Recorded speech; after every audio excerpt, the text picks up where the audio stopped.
Olá, tudo bem? Bom, depois desse momento maravilhoso, momento hora, agora vamos para o nosso momento labora. Vamos trabalhar um pouquinho, né? Hoje é a nossa última aula antes da prova. E o que eu preparei para vocês? Eu preparei uma grande revisão, tá? Desde o primeiro dia de aula até a aula passada, eu vou repassar todos os assuntos. A ideia é que você tenha um guia para você estudar e a cada momento que você sentir, poxa, esse assunto eu estou precisando aprofundar um pouco mais, então você volta lá na videoaula, caso precise, e aí você assiste novamente. Mas eu vou fazer de uma forma que economize o tempo de vocês, que todas as informações estejam neste vídeo que vocês estão assistindo agora, tá bom? Bom, nós começamos o ano pela página 51 do livro, né? Então é isso que eu vou repassar. Eu vou repassar o livro assunto por assunto, tá? E nós começamos a estudar a estrutura atômica, os modelos atômicos, né? Um primeiro modelo atômico que a gente estudou foi o do Demócrito. Nós estamos aí há 4 séculos antes de Cristo. E o Demócrito já dizia que tudo é formado por partículas muito pequenas e que essas partículas não podem ser divisíveis. Bom, como nós estamos na Grécia, obviamente que a palavra, a linguagem lá era típica da região e, portanto, como que se escrevia, como se dizia uma coisa que é não divisível. O não é o prefixo a e o tomo é o divisível. Então daí surgiu a palavra átomo, não divisível. Muito bem.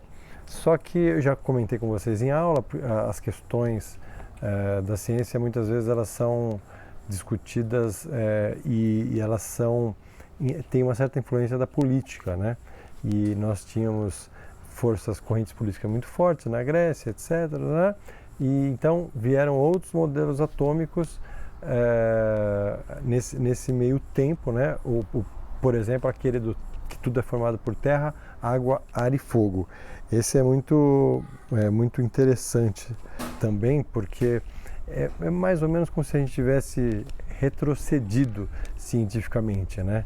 Bom, e aí, quase 2000 anos depois, vem então o primeiro modelo atômico já dos mais atuais, que é o modelo atômico de Dalton. Nós estamos na página 53, é esse cantinho do livro aqui, tá? E aí o que o Dalton diz? O Dalton diz que tudo é formado por átomo, então ele retoma o que foi dito lá do Demócrito, né?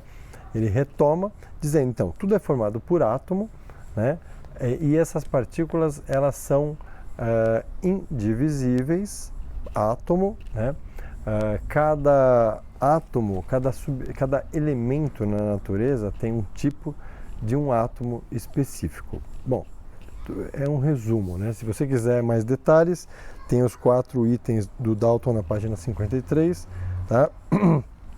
Bom, e aí ele não dizia nada, portanto, que se tinha núcleo, se tinha carga, nada. Ele falava que o átomo é uma bolinha, muitas vezes ele é comparado atualmente a uma bolinha de bilhar, como se fosse uma bolinha do jogo de bilhar, tá?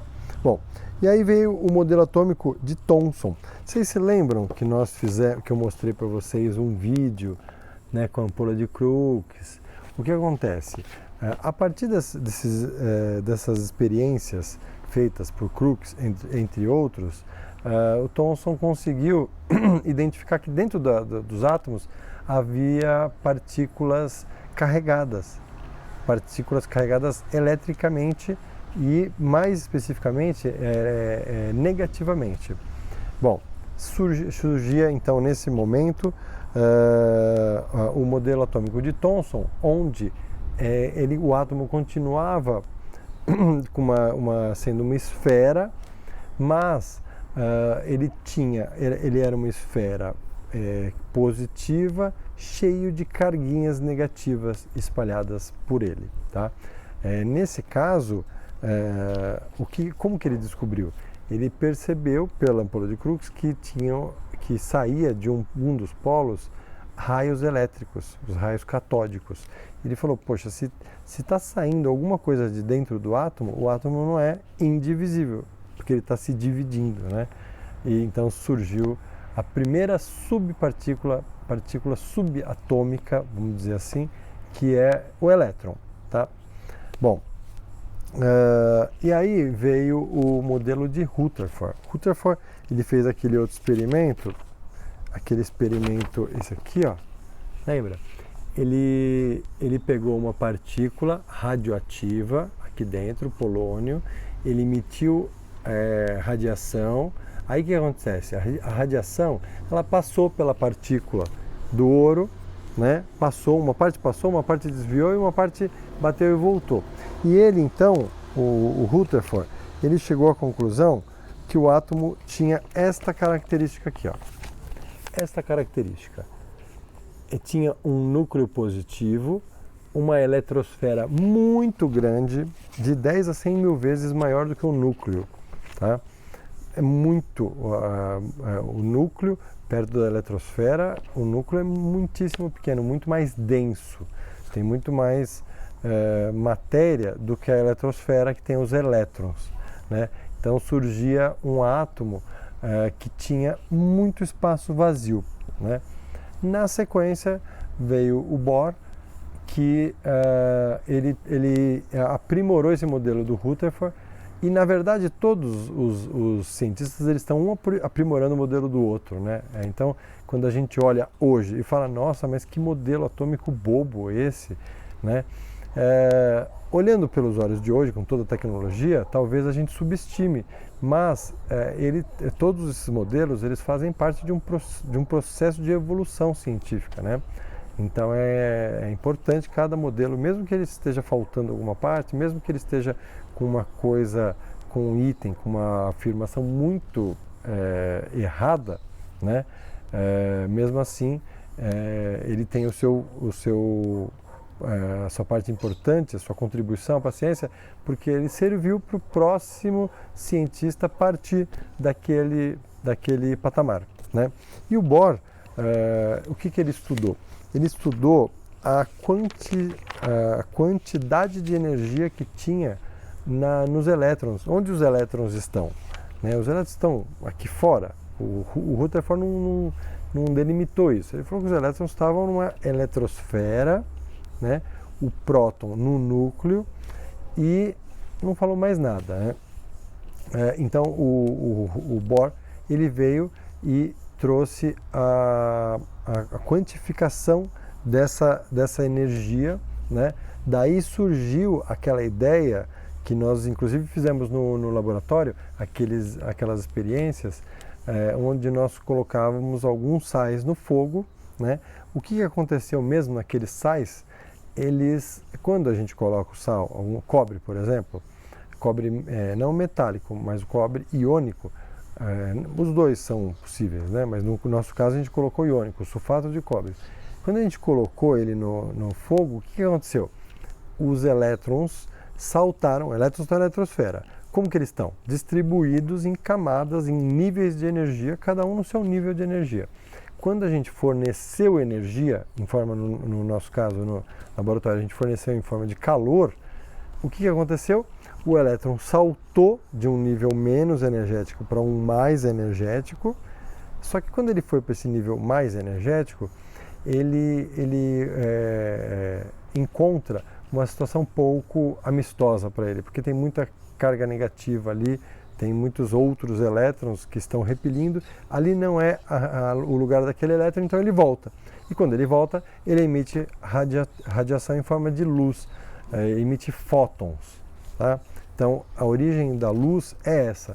Um átomo recebe energia, essa energia vai para o elétron salta de uma camada menos energética para mais energética, e quando volta, libera aquela energia absorvida, mas agora em forma de luz. onda eletromagnética ou fóton, como quiser chamar. Tá? Bom, logo depois veio a ideia do nêutron, né? Então, hoje nós sabemos que nós temos nêutrons e prótons no núcleo e elétrons na eletrosfera, né? E aí aprendemos a fazer a distribuição eletrônica, né? Antes disso, na página 63, nós aprendemos os famosos isótopos, isóbaros, isótonos e isoeletrônicos. O que são átomos isótopos? Vocês se lembram que na lousa, vocês podem até conferir aí no caderno de vocês, eu deixei o isótopo, isóbaro e isótono. Cada uma dessas palavras, eu deixei uma letra ressaltada em outra cor. Isótopo, eu coloquei o P em uma letra ressaltada. Isóbaro, eu coloquei o A. E isótono, eu coloquei o N. Por quê? Vamos lembrar, num átomo nós temos no núcleo prótons e nêutrons, né? E na eletrosfera elétrons. O que determina se um átomo é de hidrogênio, de oxigênio, de hélio ou de plutônio? É o número de prótons. Quando o átomo tem um próton só, ele é um hidrogênio. Quando ele tem 2 prótons, ele deixa de ser hidrogênio para virar hélio, o gás hélio. Quando o átomo tem 3 prótons, ele passa a ser o lítio. Então olha que coisa interessante, olha, o lítio é um metal, o hélio é um gás. A diferença dos dois é um próton no núcleo. Tá? Quando ele tem 8 prótons, ele é o oxigênio, assim por diante. Então o que determina se o átomo é de um tipo ou de outro, e aí melhor dizendo, é de um elemento químico ou de outro, o que determina é o número de prótons. E aí esse número é tão importante que que a química batizou, deu um nome para esse número, que é número atômico. E a gente representa pela letra Z. Ótimo. E aí os isótopos são átomos que têm o mesmo número de prótons, por isso o P, o mesmo número atômico, sinônimo, e números de massas diferentes. Certo? Esses são os isótopos. Os isóbaros são 2 ou mais átomos, só que ao invés de... é o A que está destacado, né? Por quê? Porque os átomos isóbaros são 2 ou mais átomos que têm entre si o mesmo número de massa, só que o número de prótons diferentes. E se é o número de prótons diferentes, significa que... Olha um beija-flor bebendo água lá atrás. Que bonitinho. Então, se ele tem um número de prótons diferentes, significa que eles são elementos químicos diferentes. Tá? Se, por exemplo, o cálcio, ele tem número atômico 20 e número de massa 40. O potássio tem número atômico 19 e número de massa 40. Os dois têm o mesmo número de massa, mas são elementos químicos totalmente diferentes. Um é potássio, outro é sódio, outro é cálcio. São elementos químicos totalmente diferentes. Tá? Bom, e aí tivemos, estudando também os isoeletrônicos. Os isótonos. O que são os isótonos? O N é o ressaltado no nome, né? Por quê? Porque eles são átomos, são 2 ou mais átomos, que têm o mesmo número de nêutrons, mas que têm números atômicos e número de massa diferentes. Então são 2 átomos que eles são elementos químicos diferentes, têm massas diferentes, mas os dois têm o mesmo número de nêutrons no núcleo. Tá? E isoeletrônicos são átomos ou íons que têm o mesmo número de isoeletrônicos. Iso igual, eletrônicos, elétrons, mesmo número de elétrons. Então quando eu tenho 2 átomos que têm o mesmo número de elétrons, significa que esses 2 átomos são isoeletrônicos. Tá? Deixa eu dar um exemplo aqui de 2 átomos isoeletrônicos. O Mg, ele tem 12, número atômico 12. Tá? O que acontece? Ele está na família 2. Isso a gente vai revisar já, mas vocês já aprenderam. O Mg está na família 2. Ele tem 12 prótons, número atômico 12. Então ele tem 12 elétrons. Átomo tem número de prótons igual ao número de elétrons. Agora vamos imaginar, e o hélio, o neônio, ele está na família 18 dos gases nobres. Ele tem 10 prótons e, portanto, 10 elétrons. O magnésio, ele tem 2 elétrons na última camada e ele tem uma tendência muito forte a ceder esses elétrons. Se ele ceder esses elétrons, o que vai acontecer? Ele tinha 2 elétrons na última camada, 2. Mas ao todo ele tinha 12. Quando ele doou esses 2 elétrons, ele ficou com 10. Opa! O magnésio 2+, que é o magnésio que doou 2 elétrons, esses 2 elétrons da última camada, ele tinha 12 elétrons, doou 2 e ficou com 10. O neônio tem 10 elétrons. Opa! O magnésio 2+ tem 10 elétrons. O neônio tem 10 elétrons. Então, o magnésio 2+ e o neônio são átomos isótonos, mesmo número de nêutrons, isoeletrônicos, mesmo número de elétrons, tá? Bom, então, feito esse estudo, nós entramos na tabela periódica, né? Estudamos um pouco como funciona a tabela periódica. Fizemos ainda a distribuição eletrônica, né? Essa distribuição eletrônica, gente, esse é o diagrama das diagonais. Lembra que eu falei para vocês, né? Ele é chamado oficialmente no mundo de diagrama das diagonais. No Brasil, o brasileiro tem mania de chamar de diagrama de Linus Pauling, tá? Eu já contei para vocês historicamente o que aconteceu, né? Linus Pauling, ele viu nesse diagrama um jeito didático de se ensinar para os alunos a distribuição eletrônica, os níveis de energia, números quânticos, etc. E aí ele meio que subscreveu esse diagrama e acabaram começando a falar diagrama de Linus Pauling. Mas não é, diagrama das diagonais. E aí o que nós temos aqui? Nós temos um S, vão acompanhando, eu estou na página 66. Eu tenho aqui um S, 2S, 3S, 4S, 5S, né? Aí o P, 2P, o D e o F. O que são esses números todos? O S, o P, o D e o F são subníveis. E o que são níveis? São as camadas de um átomo. Um átomo tem as camadas K, camada L, M, N, O, P, Q. Essas camadas nós podemos chamar também de níveis de energia. Lembra que Bohr, né? Bohr ele que pensou nesse modelo atômico, que foi o último que a gente estudou, não significa que foi o último. Tem muitos outros modelos atômicos que não vem ao acaso a gente estudar no ensino médio, tá? Mas tem muitos outros modelos atômicos. Bom, o que acontece? O que significa SPDF? Cada letrinha dessa é um subnível dos níveis de energia, K, L, M, N, O, P, Q. E o que significa esse 1, 2, 3, 4, 5, 6, 7? Significa qual região da tabela periódica, qual período, que é o horizontal da tabela periódica, está esse elemento químico. Daqui a pouco eu vou falar da tabela periódica, aí eu vou voltar a falar isso aqui, tá bom? E aí como que eu faço uma distribuição eletrônica? Eu pego, para a prova, é importante não que vocês saibam fazer a distribuição eletrônica, mas que vocês saibam reconhecer uma distribuição eletrônica. Então, por exemplo, vamos falar lá do cálcio, que ele tem número atômico 20. Se eu falar para você, faça a distribuição do cálcio, ele tem 20 elétrons, tá? Ele está no quarto período na família 2. Ele tem 20 elétrons. Como você vai distribuir? Então você vem aqui, um S2, aí terminou a setinha, você vem para o começo da seta de novo. 2S2, 2P6, 3S2. O que é isso que você está fazendo?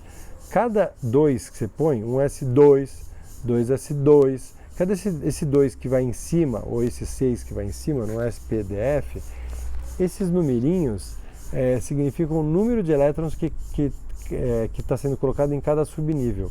No subnível S o máximo que é possível colocar são 2 elétrons, no P 6, no D 10 e no F 14, tá? Então é só você seguir essa setinha. Cada vez que termina a setinha, você vai pro rabicho da próxima e vai seguindo, tá? No caso do cálcio, é só você distribuir 20 elétrons. Então, ó, 1s2, 2s2, 2p6, 3s2, 3p6, 4s2. Opa! Se você contar aí, deram 20 elétrons. Deu 20 elétrons a distribuição, tá bom? Então, eu consegui distribuir os elétrons do cálcio, tá?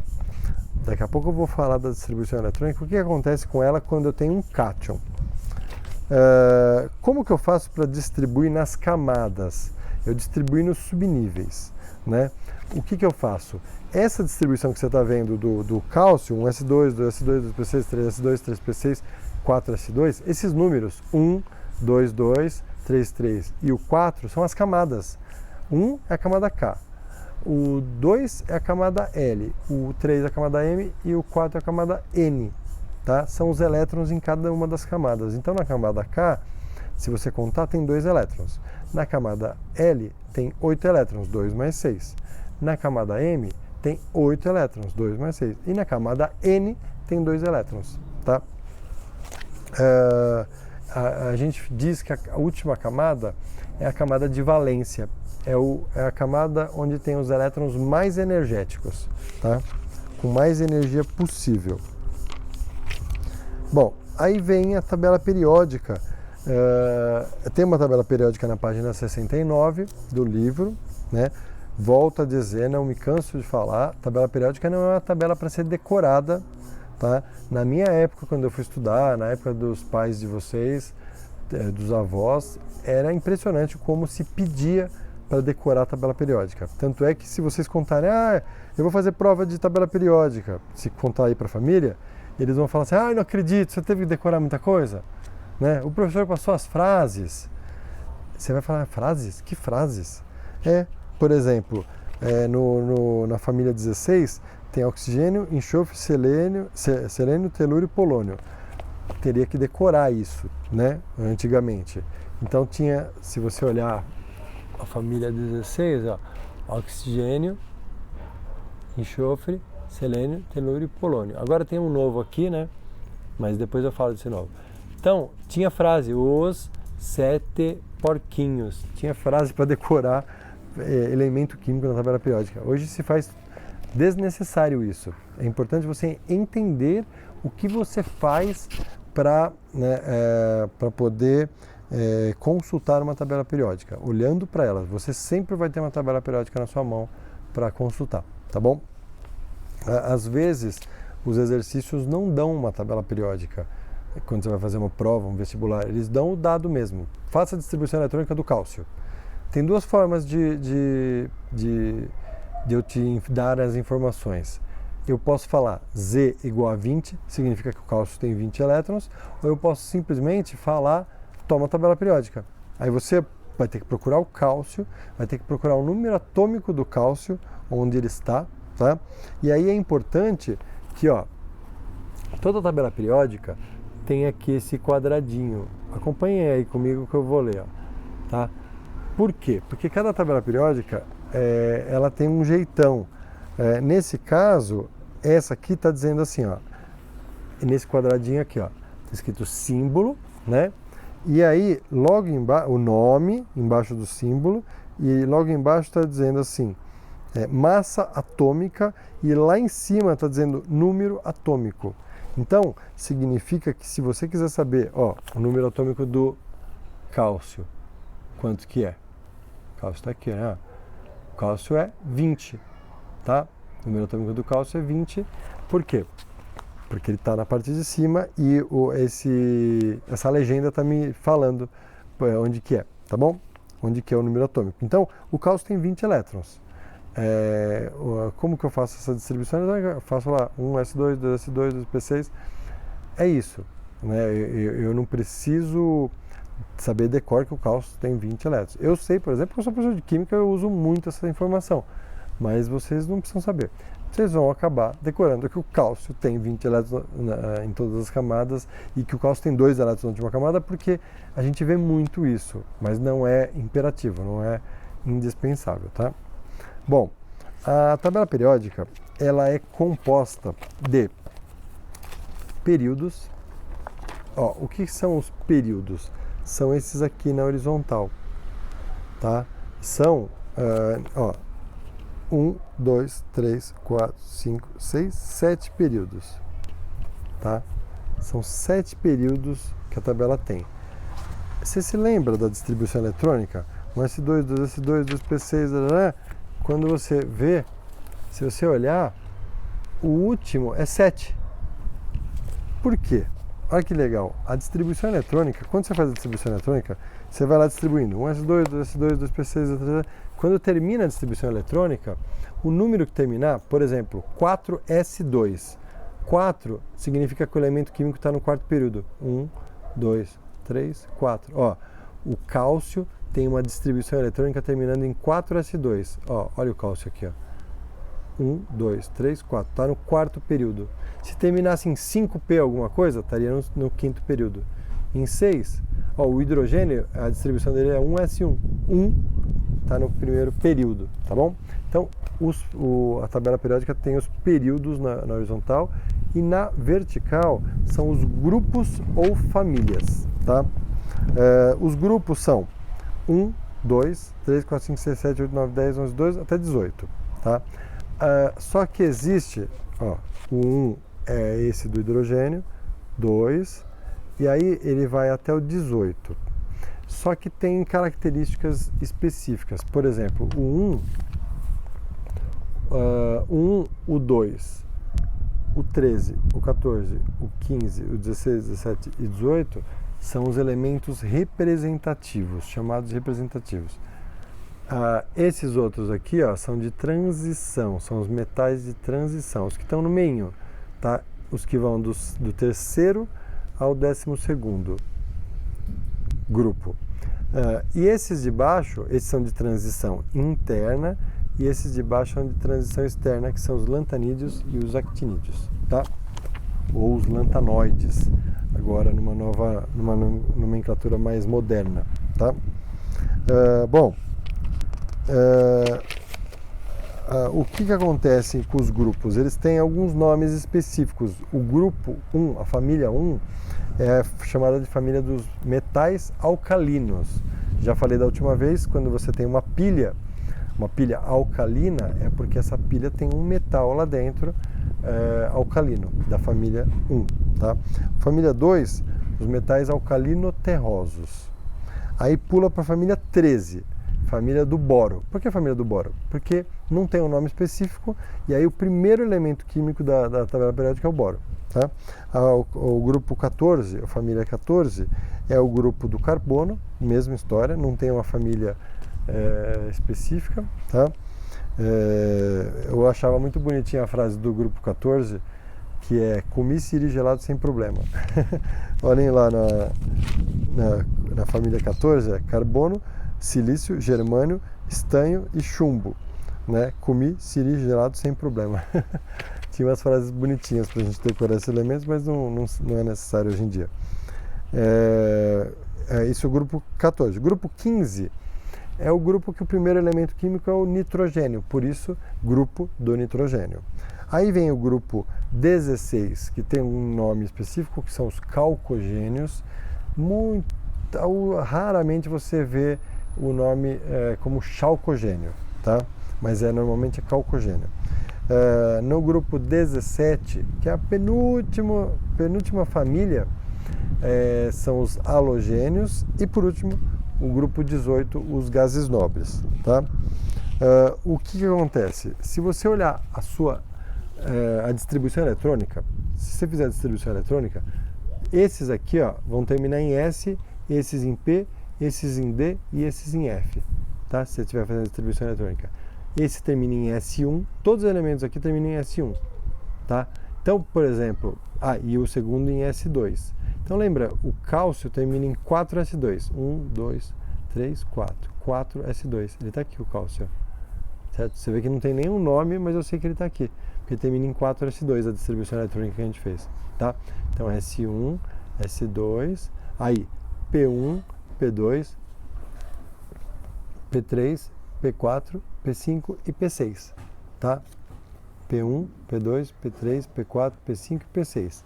Aí SP, D e F são as distribuições eletrônicas, tá? Então, quando eu tenho uma distribuição eletrônica de um elemento qualquer, eu consigo prever onde ele vai estar na tabela periódica, tá? Nós temos na tabela periódica metais, ó, esse aqui, ó, o azulzinho. Os metais, tudo que você está vendo em azulzinho são os metais. Portanto, a maior quantidade de elementos na natureza são metais. Ó, metais. Os não metais, que é o vermelhinho, os gases nobres e o hidrogênio, tá? O hidrogênio, ele tem características totalmente diferentes de todos os outros. Apesar dele estar na família 1, ele tem características diferentes. Só que ele também tem características iguais. Por exemplo, tem um elétron na última camada, termina em S1. Por isso que ele está na família 1. Mas o certo seria ele estar destacado em outro lugar, porque ele tem características totalmente diferentes de todos os outros, tá? Em algumas tabelas, de forma equivocada, tem uma subdivisão aqui dos semimetais, tá? Faz por volta de quase 20 anos já que a Sociedade Brasileira de Química e a própria IUPAC determinaram que não existe a definição de semimetais. Não existe. Ou é metal ou é ou é metal ou é não metal. E aí as tabelas periódicas brasileiras decidiram colocar um monte de semimetal.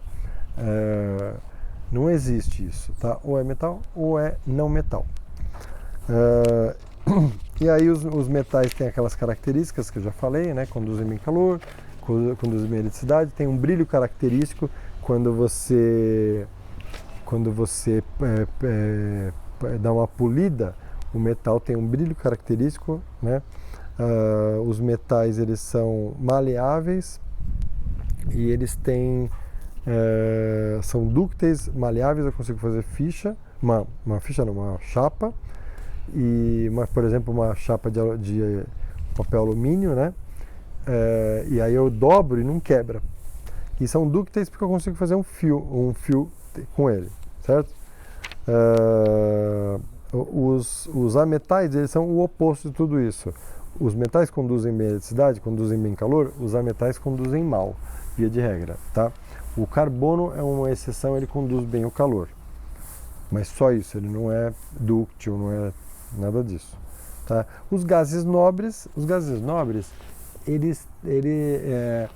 de forma muito errada, muitos vídeos por aí, muitos professores e até livros definem os gases nobres como os gases que não reagem com ninguém. Não é verdade. Os gases nobres, eles têm uma baixa reatividade. Eles reagem pouco, mas eles reagem, tá? A gente encontra na natureza substâncias, é possível a gente produzir substâncias que tenham gases nobres, tá? Bom, e detalhe, todos esses exercícios vocês fizeram, né? Seria muito bom vocês revisitarem esses exercícios se tiverem tempo. Se tiverem tempo. Os elementos químicos artificiais, esse é o Chico, meu cachorrinho, ele está sempre aqui embaixo, todas as gravações. Aí de vez em quando ele decide dar uma latidinha, né? Bom, os elementos químicos artificiais, eles são após o urânio, tá? A partir do urânio, eles são artificiais, e antes do urânio, eles são chamados de elementos naturais, tá? Antes do urânio são os cisurânicos e pós-urânio são os transurânicos. E aí tem algumas exceções, o tecnésio, o frâncio e o astato, mas isso é irrelevante, tá? Bom, e aí estudamos as propriedades periódicas, né? O que são propriedades periódicas? Propriedades que variam na tabela periódica de forma repetitiva. O que é uma coisa periódica? Que toda vez acontece num determinado tempo, né? Então, conta de luz é uma coisa periódica, todo mês vem, né? Agora, o Natal é uma coisa periódica, todo ano vem. Então, de tempos em tempos acontece. Então, as propriedades periódicas que a gente estudou foram a densidade, ponto de fusão e ebulição, que esse aqui eu passei mais rapidamente, né? Todos os elementos químicos da tabela periódica, eles variam assim. Quanto mais para baixo, quanto mais para o centro, maior é a densidade deles, tá? E o caso do ponto de fusão e ponto de ebulição, quanto mais para cima e quanto mais para o centro, maior o ponto de fusão e maior o ponto de ebulição, tá? Aí veio uma parte que eu considerei bastante importante, eu dei um bom tempo, isso está no vídeo Propriedades Periódicas, tá? Que eu falei do raio atômico. Raio atômico vale a pena vocês darem uma estudada caso vocês não se lembrem. Raio atômico é o raio de um átomo, né? Eu trago no vídeo como que eles decidiram medir esse raio, tá? Bom, e o que acontece? Como que varia o raio atômico? Ele varia, quanto mais para baixo está o átomo na tabela periódica, maior é o átomo, e quanto mais para a esquerda, maior é o átomo, tá? Então, você tendo essa tendência de aumento do raio e você tendo a tabela periódica, se eu passar para vocês dois átomos quaisquer, é só você bater o olho e falar assim, tem um que está mais para baixo? É maior. Por que mais para baixo é maior? Porque tem mais camadas. Todos os elementos que estão no primeiro período da tabela periódica têm uma camada só. Todos que estão no segundo período têm duas camadas. No terceiro período da tabela periódica, 3 camadas, assim por diante. Então, como vai crescendo o número de camadas, o átomo vai crescendo. Aí eu falei do raio dos íons. Quando eu coloco um elétron, o que acontece com essa camada? Eu estou com um monte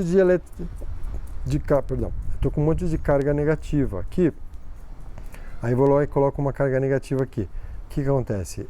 Incha, se distancia, porque negativo com negativo se repele, tá? Então, quando eu ponho um elétron, quando eu transformo o átomo de átomo para ânion, um íon negativo, esse raio cresce. E quando eu arranco um elétron, o magnésio ou o cálcio. O cálcio tem 20 elétrons, sendo que 2 são na última camada. O magnésio tem 12 elétrons, sendo que 2 são na última camada. Qualquer um dos dois, se eu arrancar 2 elétrons, o que vai acontecer? O magnésio, ele tem 12. Se eu arrancar 2 elétrons, ele vai ficar com 10 elétrons, vai ficar 2 mais, e ele tinha a última camada, agora ele não tem mais. Então ele fica menor. Então o magnésio, quando perde 2 elétrons, ele diminui. O cálcio perde 2 elétrons, diminui. Aliás, todo átomo, quando perde um elétron, diminui, tá? Quando ganha elétron, aumenta. Quando perde elétron, diminui.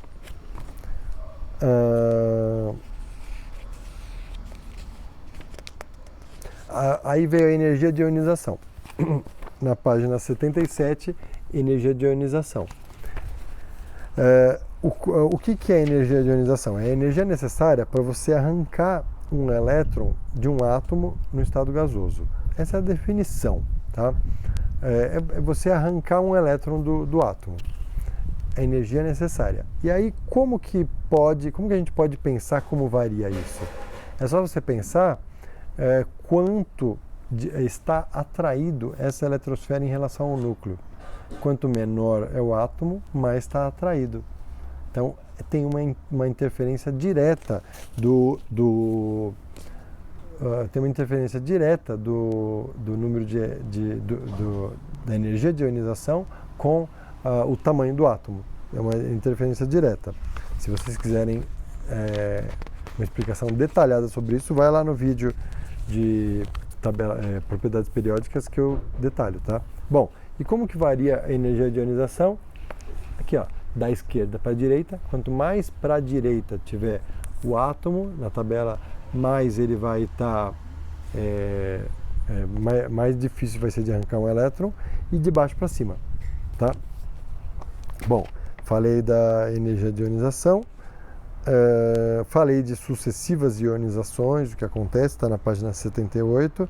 Aí nós vimos a afinidade eletrônica. O que é a afinidade eletrônica? É o quanto que um átomo gosta de elétron, né?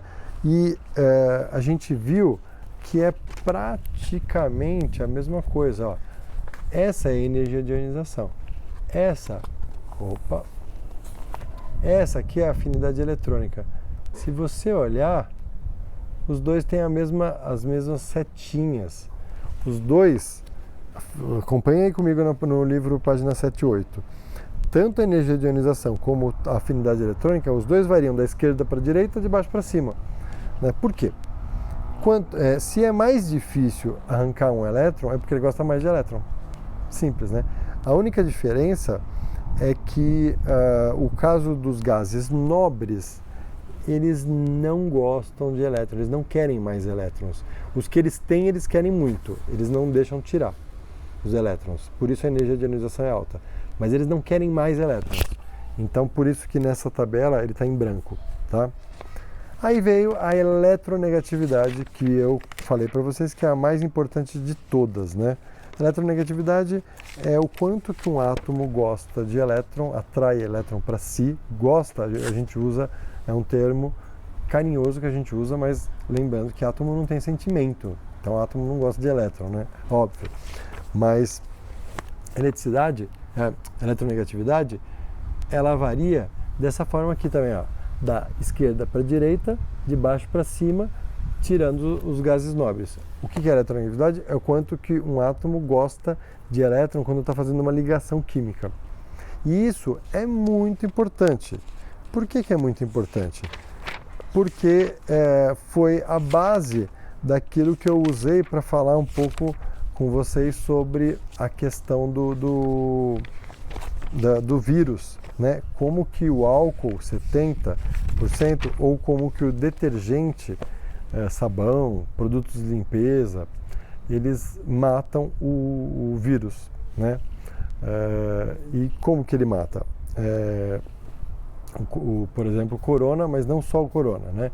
O vírus, ele tem uma capinha de gordura, entre outras coisas, né? Uma capinha de gordura que protege aquela capinha, aquela proteína onde tem as informações genéticas dele, que tem a programação do que ele vai fazer quando ele chegar num hospedeiro, né? E aí, o que essa capinha de gordura tem de característica? Ela é muito apolar, ela não tem polos. E aí, à medida que você coloca alguma coisa que seja apolar nessa superfície do vírus, o vírus se dissolve. E aí eu falei que a água era uma substância polar, porque tinha polos, porque mesmo o oxigênio e o hidrogênio, H2O, os hidrogênios se ligam ao oxigênio com um ângulo, né? Um ângulo de 104,5 graus. E aí o que acontece? Esse ângulo faz com que o oxigênio é muito mais eletronegativo que o hidrogênio. Ele está muito mais à direita do que o hidrogênio. Então, o oxigênio ele puxa para si o elétron na molécula H2O. Quando ele puxa para si, o oxigênio fica negativo e o hidrogênio fica positivo. Isso faz com que a molécula de água tenha polos. E aí a gente sabe que como que as coisas se dissolvem na natureza? Polar, substância polar, dissolve substância polar. E substância apolar dissolve substância apolar. E aí eu falei para vocês que o vírus, aquela camada de gordura lipídica, ela é apolar. Portanto, água simplesmente não dissolve, né? Só que se você puser sabão tem uma parte, sabão ele tem as duas partes, tem a parte apolar e a parte polar na mesma molécula. Então o sabão consegue dissolver na água, mas consegue dissolver o vírus também. Mesma coisa vale para o álcool, para o detergente e para os produtos de limpeza, de cozinha, por exemplo. Os produtos de limpeza de cozinha, eles conseguem dissolver coisas que a água não consegue dissolver, tá? Então, aí eu passei rapidamente por isso, também tem um vídeo falando disso. Chegamos nas ligações químicas, né? As ligações químicas, elas... deixa eu falar uma coisa que eu estava esquecendo. Na distribuição eletrônica, quando você faz a distribuição, então você tem na tabela periódica os elementos químicos todos, né? O cálcio, por exemplo, ele termina em S2, 4S2. Se ele tiver que doar 2 elétrons, ele vai doar, que a gente vai ver na ligação química, que elétron que ele doa? O elétron da camada de valência, tá? Então, se você olhar a distribuição eletrônica, termina em 4S2, esses 2 elétrons que vão sair. Se eu for fazer a distribuição eletrônica do cálcio 2+, eu vou ter que pensar na distribuição eletrônica do cálcio, tá? O cálcio vai até 4S2, aí eu tiro esses últimos 2 elétrons. Ou, simplesmente, o cálcio tem 20 elétrons. Ele doou 2, ele fica com 18. Aí você distribui 18 elétrons, tá?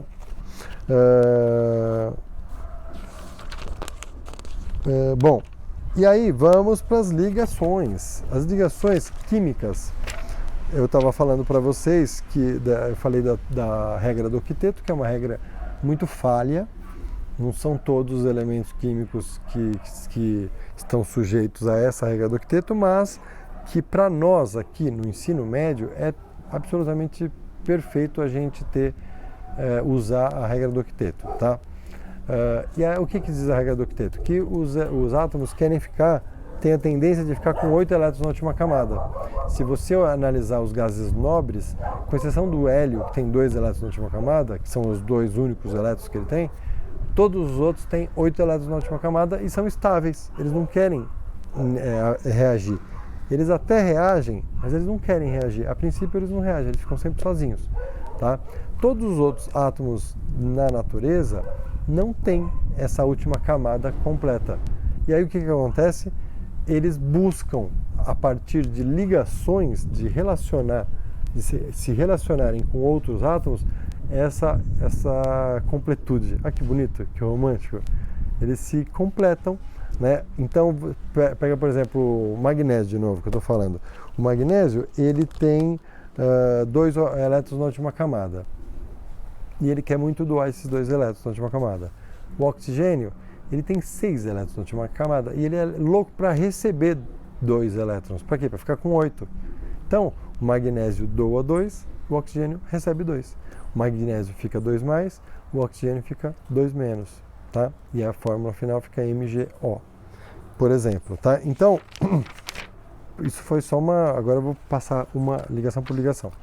Então, daí surge então a teoria do octeto, né? No caso do magnésio, o magnésio, se você olhar a distribuição eletrônica dele, ele tem na camada K 2 elétrons, na camada L 8 e na camada M 2. Quando ele doa esses elétrons da camada M, ele fica a camada anterior, que são os 8 elétrons, tá? Você poderia até vir com essa pergunta, né? Poxa, ele quer 8 elétrons, ele tem 8. Ele vai doar esses únicos 2? Por que ele faz isso? Porque quando ele doa, ele fica com os 8 da camada anterior, tá? Bom, e aí nós temos basicamente três tipos de ligação. As ligações iônicas, as ligações covalentes e as ligações metálicas. As ligações iônicas, elas são aquelas que acontecem entre metais e não metais, né? Metais e ametais. Os metais, eles têm normalmente 1, 2 ou 3 elétrons na última camada.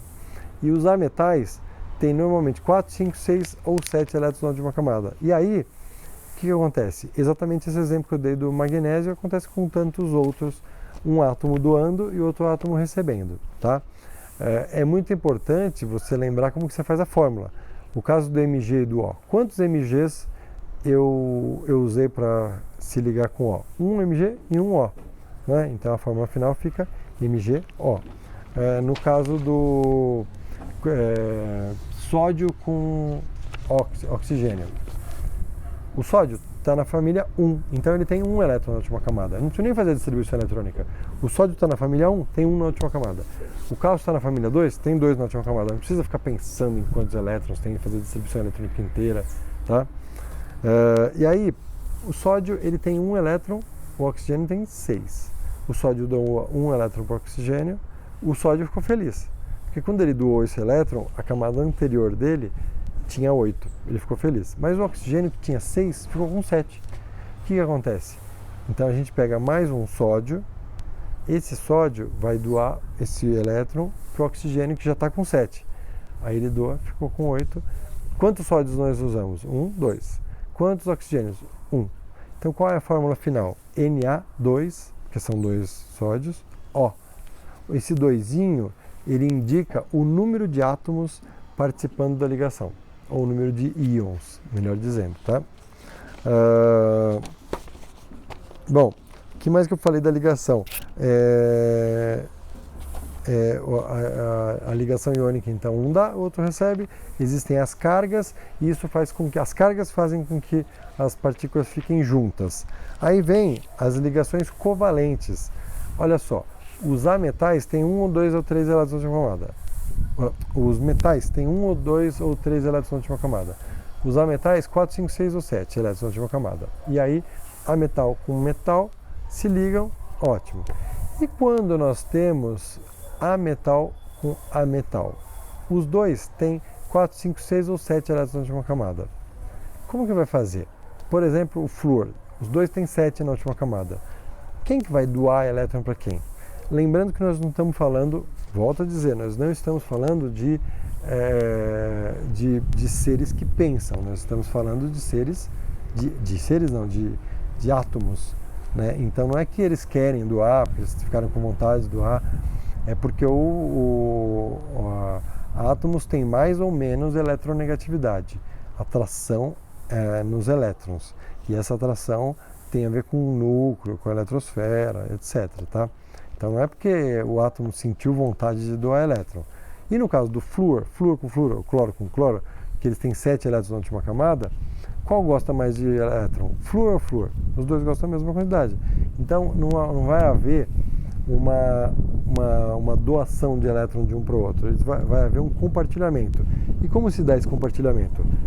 O flúor, por exemplo, que tem 7 na última camada, está na família 17, tem 7 na última camada, os elétrons ficam todos girando em volta dele. Um flúor está aqui, outro flúor está aqui. Estão girando, estão girando, estão girando, estão girando. Aí, quando eles chegam próximo um do outro, tem 7 em cada última camada, tem 7 girando. Só estou desenhando 1 e 1. O que acontece? Quando eles chegam próximo, eles começam a girar um em volta do outro. Assim, ó. Tá? E aí esse fica com 8 e esse fica com 8 praticamente. Por quê? Porque a velocidade do elétron é muito grande. Tá? Aí eu falei da fórmula estrutural, da fórmula de Lewis, da fórmula molecular. Confiram aí na página 99. Tá? A gente tem também a ligação covalente dativa ou covalente coordenada, mesma coisa, né? E o que acontece? Esses átomos, eles às vezes se deparam com situações onde um já tem 8 e o outro não tem 8 elétrons na última camada. Então acontece essa ligação. O monóxido de carbono, por exemplo, o carbono tem 4 elétrons na última camada e o oxigênio tem 6 elétrons na última camada. O que acontece? O oxigênio, que tem 6 na última camada, vai compartilhar 2 elétrons com o carbono, que tem 4. Compartilhou, o carbono ficou com 6 e o oxigênio ficou com 8. Como fazer para estabilizar o carbono não colocando mais nenhum átomo? É monóxido de carbono, tem um oxigênio e um carbono. O que acontece? Então essa é a ligação covalente coordenada ou covalente dativa. O que acontece? Esses 4, o oxigênio ele tem 6 na última camada. Dos 6, ele está usando 2, né, para fazer a ligação com o carbono. Esses outros 4 estão girando em volta dele. Estão girando. O que o carbono faz? O que o oxigênio faz? Ele faz com que um parzinho de elétrons comece a girar em volta do carbono também, sem que para isso o carbono tenha que girar também elétrons no oxigênio, porque o oxigênio não está precisando mais de elétrons. Então, com isso, o carbono faz 2 ligações covalentes normais com o oxigênio e o oxigênio faz 2 ligações com o carbono, que nós representamos cada ligação dessa na fórmula estrutural com um tracinho, tá? Lembrando que antigamente nós tínhamos essa representação como uma setinha, tá?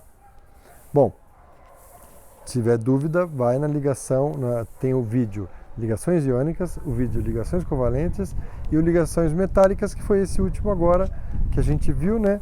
Ligação metálica é um emaranhado de cátions com um mar de elétrons livres que estão prontos para serem a qualquer momento retirados dali via transmissão de eletricidade, por exemplo, né? Então, falei na aula passada dos metais que eles são muito maleáveis, que eles são muito... Né, já citei aqui as características dos metais. Depois eu falei das características do cristalino, né? O sódio, ele tem uma estrutura cristalina muito potente, o cloreto de sódio, por exemplo. Por quê? Porque ele é NaCl, né? Na mais, Cl menos. É muito forte, o mais com menos grudado. Só que quando você pega mais uma fórmula dessa do NaCl e põe do lado, o mais gruda no lado do menos. Você joga mais um, o outro mais gruda do lado do menos. E assim por diante, criando uma teia de partículas positivas e negativas, uma grudando na outra. Por isso que se você pega um cristalzinho desse de sal grosso de churrasco, quando você vai quebrar, é difícil de quebrar, porque ele está muito atraído, tá? E aí terminamos o assunto falando do teste de condutividade elétrica. Lembra disso? Esse teste, a gente falava, quando eu jogo uma substância iônica na água, conduz corrente elétrica, mas quando ela está pura, não conduz corrente elétrica. Lembra que a gente fez isso no laboratório, né? Quando eu jogo uma substância covalente, substância molecular na água, por exemplo, a sacarose, ela não conduz corrente elétrica nem pura, nem derretida, nem em solução aquosa. E o metal, cobre, o ferro, o alumínio, ele conduz corrente elétrica no estado sólido e no estado líquido, derretido, né? E não faz sentido falar em solução aquosa, porque quando você joga um pedaço de cobre na água, o cobre não se dissolve, tá? Mas ele continua dentro da água conduzindo corrente elétrica, tá? Bom, é isso que vai cair na prova. Não é uma prova, vai até a página 106, né? Não é uma prova desesperadoramente difícil, não. Podem ir, eu tenho certeza absoluta que todos vocês têm condições de fazer, tá? O que eu gostaria de sugerir para vocês é que vocês realmente fizessem essa prova, porque e o que vocês não souberem, que vocês aprendam, perguntem. Por quê? Porque isso é conteúdo para o resto da vida acadêmica de vocês do ensino médio. Vocês precisam desse assunto. Você não aprendeu agora, você vai ter que aprender em algum momento. O professor do segundo ano vai falar de coisas que você vai precisar saber, tá? Outra coisa, vocês vão ter tempo tranquilos de fazer, vou dar um bom tempo para vocês, tá? E obviamente que vocês podem fazer consulta, né? Eu estarei o tempo todo que vocês estiverem fazendo prova logado, à disposição. A prova está muito boa, está muito simples, ela está cobrando assim, o mínimo necessário que vocês precisam saber para seguir os estudos, tá? Qualquer dúvida que vocês... outra coisa, busquem na aba e-learning, tem um arquivo que eu registro tudo que vai cair, quais são as matérias, as páginas, tá? Então busquem lá essas informações para vocês poderem estudar, tá bom? Hoje eu preparei uma pequena lista de exercícios para vocês, só para vocês darem uma treinadinha, e aí na sexta-feira vocês façam a prova, tá bom? Espero que vocês tenham um sucesso tremendo, tenho certeza. Muito obrigado pelos inúmeros feedbacks de todas as formas possíveis e imaginárias. Vocês me mandaram feedbacks, eu adorei, de verdade, eu não esperava que vocês estivessem gostando tanto do formato, fiquei muito feliz. Isso me deu um gás enorme para fazer minhas aulas, tá? Estou muito feliz mesmo de poder estar prestando um bom serviço para vocês, tá bom? E estou à disposição, se vocês sentirem alguma coisa aí de dificuldade que eu puder ajudar, sempre contem comigo, tá bom? Um bom estudo para vocês, uma boa semana e uma boa prova na sexta-feira. Até logo!